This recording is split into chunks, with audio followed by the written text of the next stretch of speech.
Може да доцни поврат на ДДВ, пари за комунални услуги, исплата на тендери, државна помош, но политичките партии не смеат да трпат. Парите за нив се исплаќаат редовно. Податоците од алатката Отворени финансии покажуваат дека Министерството за правда на 2 јуни им ги префрли на политичките партии парите за државно финансирање. Партиите си поделија над 8,5 милиони евра кои се распределуваат врз основа на изборните резултати. ВМРО ДПМН доби 151 милиони денари, односно 2,5 милиони евра. СДСМ 65 милиони денари, ДУИ 29 милиони денари, Левица околу 25 милиони денари, Знам околу 19 милиони, а Алтернатива, Беса и Демократското движење си поделија по околу 250.000 евра.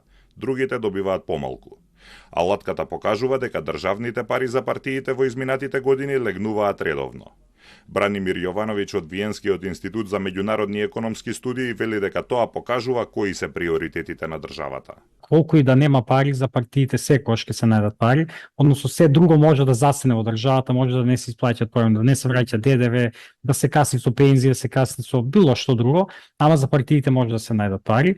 И она што мислам дека е според мен најтрагично во ситуацијата е што секој тоа го прифаќа како нормално. Така е постојано, но сите на некој начин го прифаќаат, тоа го нормализираат и тоа за мене е најтрагично. Владата во изминатата недела донесе одлука да земе краткорочна бескаматна позајмица од МНАФ, Мепсо и Лотарија заради исплата на кинеските кредити за автопатите.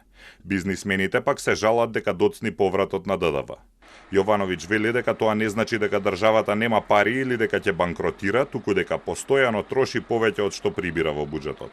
Колку ти е долга чергата, толку ќе си ги пуштиш нозете, а наша моментална влада не го сваќа тоа, како да не сака упорно да го свати тоа и постојано си ги пушта нозете подолго отколку што е чергата.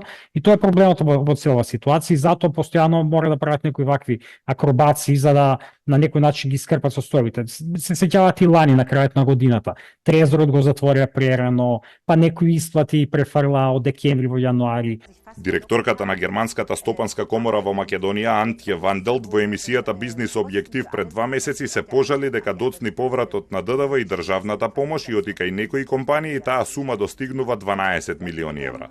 Според последните податоци од Министерството за финансии од крајот на март, Министерството за социјална политика, демографија и млади имало 271 милиони денари, односно 4,5 милиони евра доспеани, а неплатени обврски.